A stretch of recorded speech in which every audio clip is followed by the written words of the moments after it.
Một tuyên bố gây sốc vừa làm rung chuyển cả khu vực Ấn Độ Dương, Thái Bình Dương. Trước Quốc hội Mỹ, Đô đốc John Aquilino, người trực tiếp giám sát mọi hoạt động quân sự của Mỹ tại khu vực, khẳng định rằng tất cả các dấu hiệu đều cho thấy PLA đang chuẩn bị sẵn sàng tấn công Đài Loan vào năm 2027.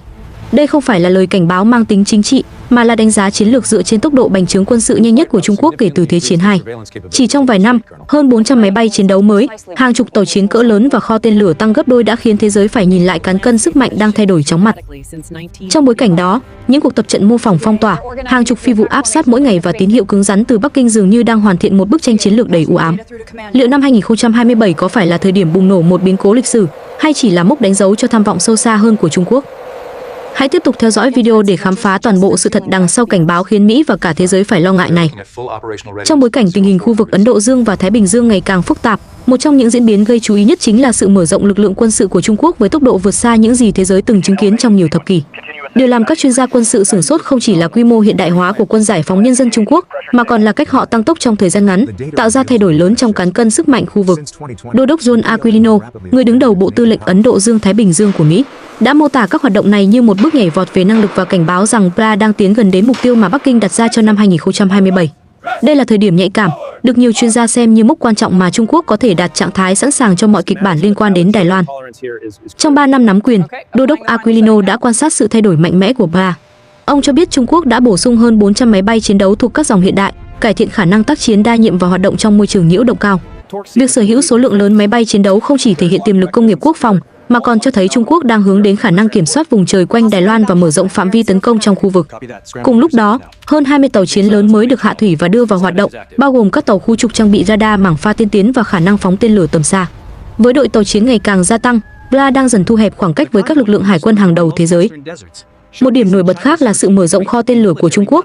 Theo lời Đô đốc Aquilino, chỉ trong thời gian ngắn, Trung Quốc đã tăng gấp đôi số lượng tên lửa đạn đạo và tên lửa hành trình. Không chỉ số lượng tăng mạnh, mà chất lượng và tầm bắn của các loại tên lửa này cũng được cải thiện đáng kể. Một số dòng tên lửa có khả năng tấn công mục tiêu trên đất liền lẫn trên biển với độ chính xác cao, giúp PLA tạo ra mối đe dọa đáng kể đối với các căn cứ quân sự trong khu vực và ngay cả lực lượng Mỹ đang triển khai tại Ấn Độ Dương-Thái Bình Dương. Điều này khiến nhiều nước phải xem xét lại chiến lược phòng thủ của mình, nhất là trong bối cảnh Trung Quốc ngày càng thể hiện rõ khả năng phong tỏa vùng biển xung quanh Đài Loan. Tuy nhiên, sự thay đổi lớn không chỉ nằm ở các khí tài thông thường. Kho vũ khí hạt nhân của Trung Quốc cũng đang mở rộng với tốc độ gây lo ngại. Các báo cáo cho thấy số lượng đầu đạn hạt nhân đã tăng hơn 100% kể từ năm 2020, phản ánh quyết tâm đạt tới một vị thế hạt nhân lớn hơn trước. Nếu như trước đây Trung Quốc duy trì học thuyết răn đe hạt nhân tối thiểu, thì hiện nay họ đang hướng đến một kho vũ khí đủ lớn để bảo đảm khả năng đáp trả trong nhiều kịch bản xung đột khác nhau.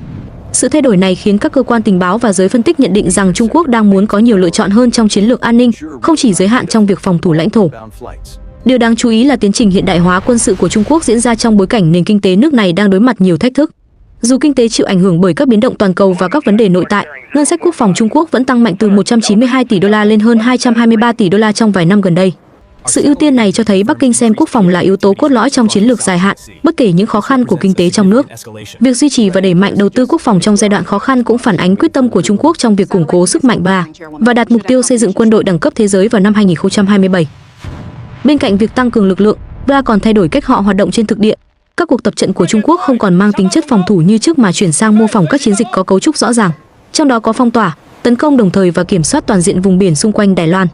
Việc triển khai máy bay vượt qua đường trung tuyến của eo biển Đài Loan và hành xử như thể ranh giới này không còn tồn tại là một ví dụ điển hình. Điều đó khiến không gian chiến lược vốn mong manh nay càng trở nên căng thẳng. Đài Loan buộc phải phản ứng mỗi khi PLA đưa máy bay áp sát, khiến nguồn lực của họ bị tiêu hao theo thời gian. Những động thái này không chỉ nhằm gây áp lực lên Đài Loan mà còn gửi thông điệp đến Mỹ và các nước đồng minh. Trung Quốc muốn chứng minh rằng họ có khả năng kiểm soát tình hình trong khu vực và sẵn sàng thách thức bất kỳ sự can thiệp nào.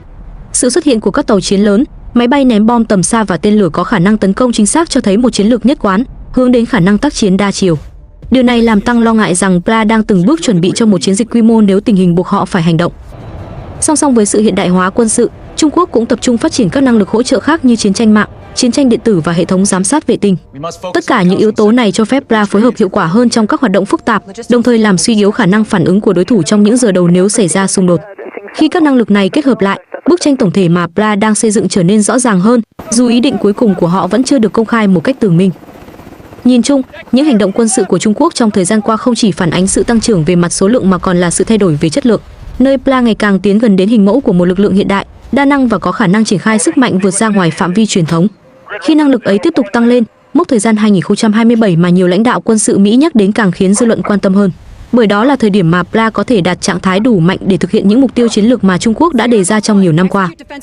Cùng với quá trình mở rộng quân sự mạnh mẽ của Trung Quốc, câu hỏi lớn nhất mà nhiều quốc gia đang theo dõi không chỉ là PLA có bao nhiêu khí tải mới, mà là họ dự định sử dụng những năng lực này như thế nào và vào thời điểm nào. Mốc năm 2027 vốn được nhắc đến nhiều trong các báo cáo chiến lược của Mỹ, nhanh chóng trở thành tâm điểm chú ý bởi nó trùng với lời kêu gọi của Chủ tịch Tập Cận Bình về việc xây dựng một quân đội đẳng cấp thế giới và cũng là năm PLA tròn 100 năm thành lập. Đối với nhiều chuyên gia, đây là một sự trùng hợp đáng suy nghĩ, bởi một lực lượng hiện đại hóa nhanh chóng đi cùng một mốc lịch sử có thể dẫn đến hành động thực tế nếu tình hình chính trị phù hợp. Đô đốc John Aquilino cho rằng tất cả các dấu hiệu đang hướng đến việc PLA có thể đạt trạng thái sẵn sàng hành động vào thời điểm đó. Tuyên bố của ông không chỉ dựa vào số lượng máy bay, tàu chiến hay tên lửa mà dựa vào sự phối hợp chiến lược mà Trung Quốc đang thể hiện trong nhiều lĩnh vực. Những cuộc tập trận mô phỏng phong tỏa, các phi vụ áp sát dày đặc, sự phát triển của hệ thống vũ khí tầm xa và sự gia tăng của lực lượng hạt nhân đều là những chỉ số quan trọng. Điều này khiến người ta phải tự hỏi liệu Bắc Kinh có đang chuẩn bị cho một lựa chọn quân sự hay chỉ muốn tạo ra sức ép nhằm buộc Đài Loan chấp nhận các điều kiện chính trị. Một điểm được nhắc nhiều trong các đánh giá chiến lược của Mỹ là không ai có thể nói chắc chắn liệu Trung Quốc sẽ hành động vào năm 2027 hay không.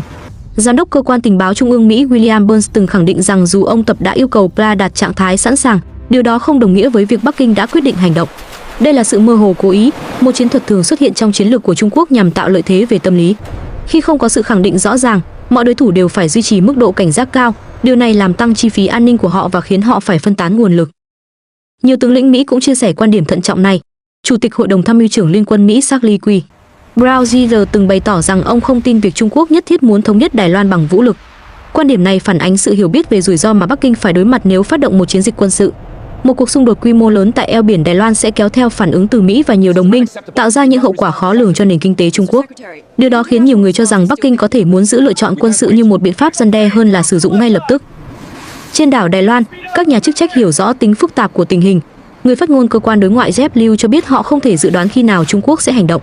Điều quan trọng nhất đối với Đài Loan là nâng cao khả năng phòng thủ và duy trì trạng thái sẵn sàng trong mọi kịch bản. Điều này bao gồm việc mua sắm thêm vũ khí, cải thiện năng lực phòng không, phát triển chiến lược phòng thủ bất đối xứng và tăng cường hợp tác với các đối tác quốc tế. Các nỗ lực phòng thủ của Đài Loan không chỉ nhằm đối phó với khả năng bị tấn công, mà còn nhằm gửi tín hiệu cho Trung Quốc rằng bất kỳ hành động quân sự nào cũng sẽ khiến họ phải trả giá đắt. Đối với Mỹ, việc Trung Quốc gia tăng sức mạnh quân sự và có những động thái gây sức ép quanh Đài Loan là tín hiệu rõ ràng rằng Washington không thể buông lỏng sự hiện diện của mình trong khu vực. Mỹ đã tăng cường các hoạt động giám sát, củng cố quan hệ quốc phòng với nhiều quốc gia và điều chỉnh chiến lược triển khai lực lượng để bảo đảm phản ứng nhanh trong trường hợp tình hình đột ngột leo thang. Những thay đổi trong cách Mỹ bố trí lực lượng ở Ấn Độ Dương-Thái Bình Dương cho thấy Washington đang chuẩn bị cho một môi trường chiến lược có nhiều biến động, nơi họ phải vừa hỗ trợ Đài Loan, vừa đối mặt với sự trỗi dậy của Trung Quốc.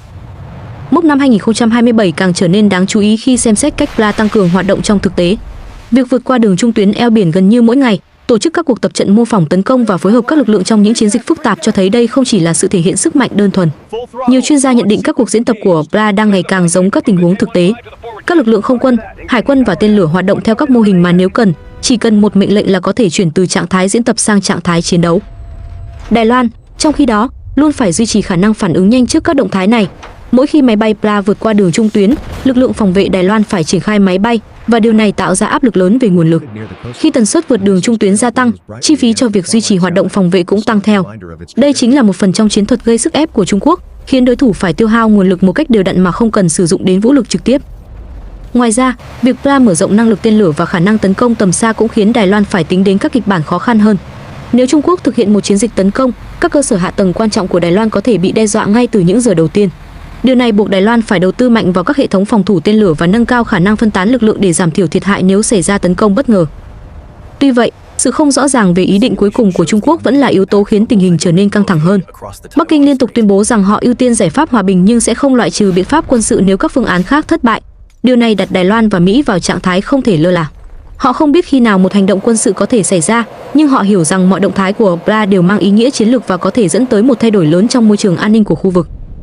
Khi khả năng của PLA tiếp tục tăng, còn những thông điệp từ Bắc Kinh vẫn được giữ ở mức linh hoạt, mốc 2027 trở thành thời điểm mà nhiều chuyên gia theo dõi sát sao.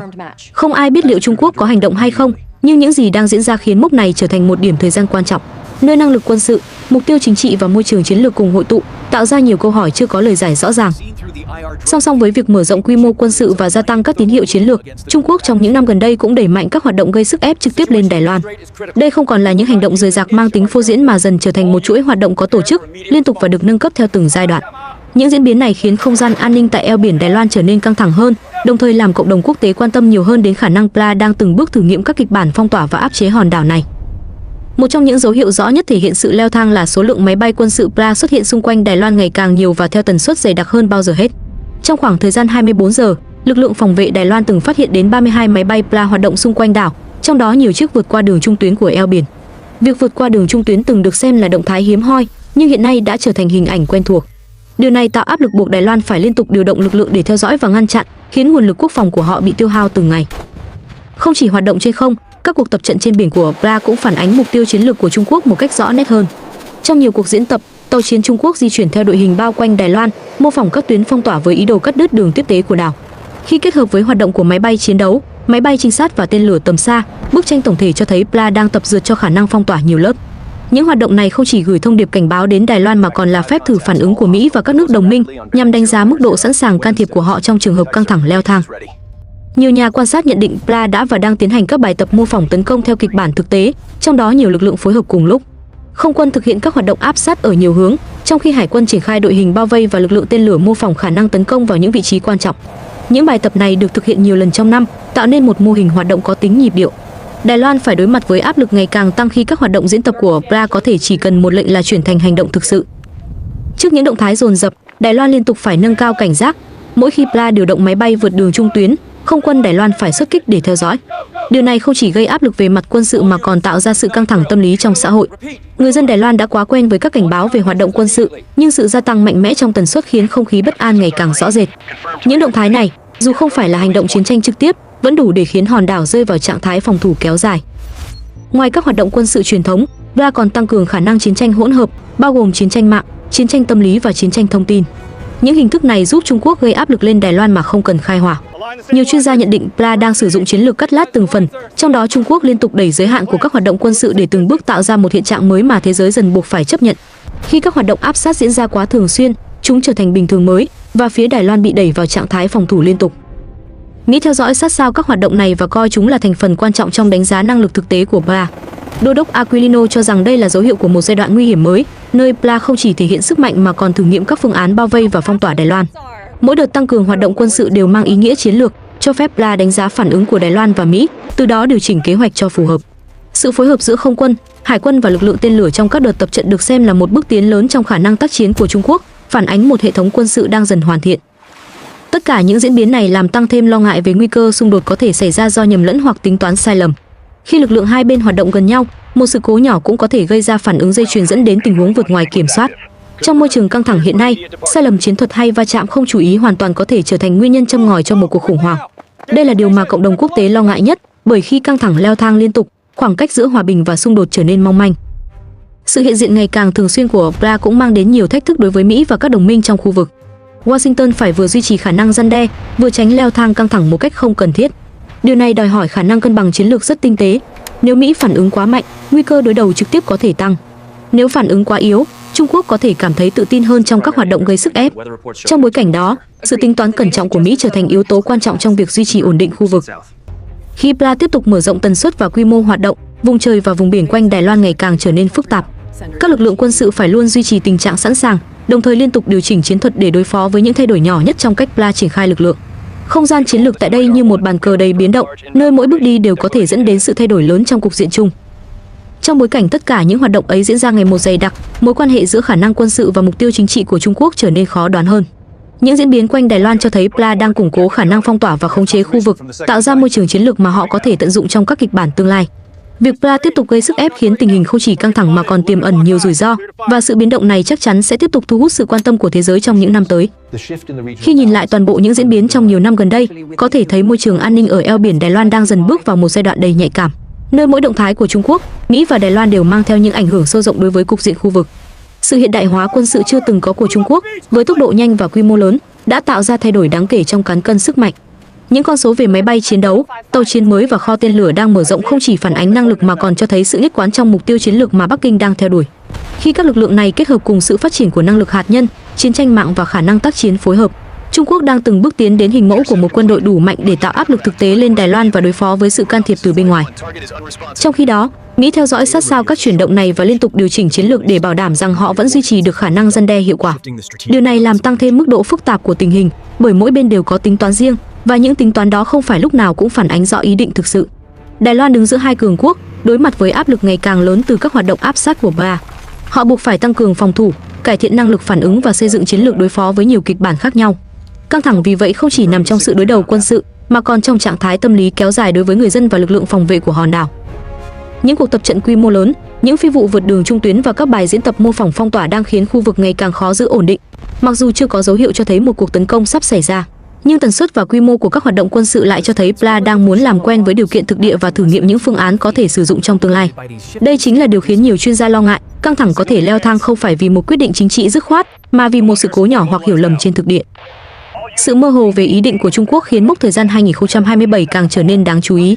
Nó không phải là lời khẳng định rằng Bắc Kinh sẽ hành động, nhưng là dấu mốc mà họ có thể đạt đến khả năng cần thiết để thực hiện những lựa chọn lớn hơn. Điều đó buộc tất cả các bên liên quan phải chuẩn bị kỹ càng và theo dõi sát từng chuyển động của Ba.